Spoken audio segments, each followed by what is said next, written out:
Hello everyone, మీ ఇంట్లో కూడా తోటకూర తినని వాళ్ళు ఎవరైనా ఉంటే మాత్రం ఖచ్చితంగా రెసిపీ అయితే ట్రై చేయండి. చాలా ఇష్టంగా తింటారు. స్టవ్ ఆన్ చేసేసుకొని బాండి పెట్టుకున్నానండి. బాండి హీట్ అయిన తర్వాత ఒక 3 స్పూన్స్ ఆయిల్ వేసుకున్నాను.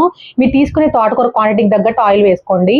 ఆయిల్ హీట్ అయిన తర్వాత దాంట్లో ఒక ఎండుమిర్చి వేసుకున్నానండి. ఎండుమిర్చి అలా వేగుతున్నప్పుడే దాంట్లో పచ్చెనపప్పు, మినపప్పు, ఆవాలు, జీలకర్ర వేసుకున్నాను.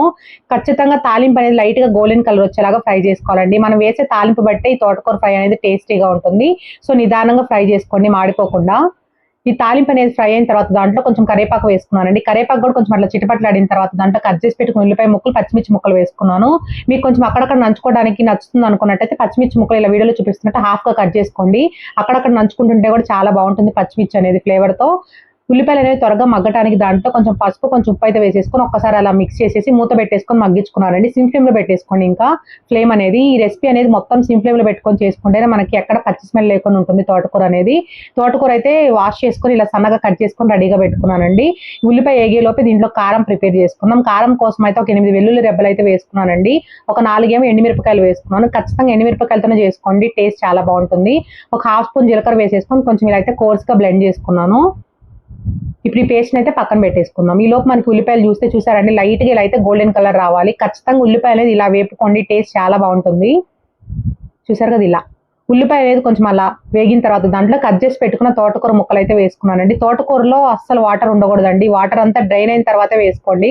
అప్పుడే మనకి ఏంటంటే తోటకూర అనేది పచ్చి స్మెల్ లేకుండా ఉంటుంది. అదే మీరు వాటర్‌తో వేసుకున్నారనుకోండి, మనకు వేగటానికి టైం పడుతుంది. కొంచెం పసర స్మెల్ లాగా అనిపిస్తుంది మిక్స్ చేసేటప్పుడు. 1 స్పూన్ అయితే ఉప్పు వేసుకున్నానండి. తోటకూరలో ఉప్పు ఎక్కువ పట్టదండి. చూసుకొని వేసుకోండి. బిగినర్స్ ఎవరైనా వీడియో చూస్తున్నట్టయితే ఎప్పుడైనా ఏ ఆకుకూరలో అయినా ఉప్పు ఎక్కువ పట్టదు. చూసుకొని వేసుకోండి.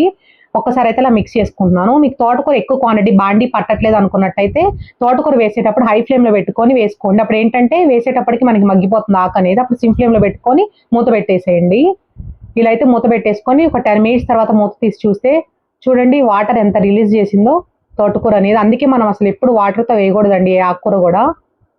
చూడండి ఈ వాటర్ అంతా ఎవాపరేట్ అయిపోవాలండి. అప్పటి వరకు అయితే మనం ఫ్రై చేసుకోవాలి.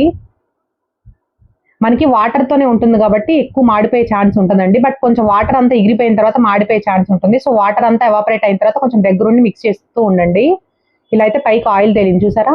ఇలా ఆయిల్ తేలిన తర్వాత దాంట్లో నేనైతే చిన్న స్పూన్‌తో ఒక 3 స్పూన్స్ పెసరపప్పు అనేది కొంచెం ఉడకబెట్టుకొని వేసుకున్నానండి. మీకు కొంచెం పొలుగ్గా పెసరపప్పు నచ్చినట్టయితే కొంచెం పొలుగ్గా ఉడకబెట్టుకొని వేసుకోండి. దాంట్లోనే మనం ముందుగా గ్రైండ్ చేసుకున్న కారం కూడా వేసేసుకొని వీడియోలో చూపిస్తున్నట్టు మిక్స్ చేసేసుకోవాలండి. ఎందుకంటే వెల్లుల్లికి పచ్చి స్మెల్ ఉంటుంది కదా! పచ్చి స్మెల్ పోయే వరకు అయితే మూత పెట్టేసుకొని మగ్గించుకున్నాను. ఇలా పైకి మళ్ళీ కొంచెం ఆయిల్ వచ్చేసిన తర్వాత స్టవ్ అయితే ఆఫ్ చేసేసుకొని మీకు నచ్చినట్టయితే లాస్ట్‌లో కొత్తిమీర యాడ్ చేయండి. నేనైతే యాడ్ చేయలేదండి. వేడి వేడిగా చపాతీస్‌లో కన్నా లేకపోతే వేడి వేడి అన్నంలో నెయ్యి వేసుకొని తోటకూర ఫ్రై వేసుకొని తినండి. టేస్ట్ చాలా బాగుంటుంది. Please like, share and subscribe. Thank you so much for watching.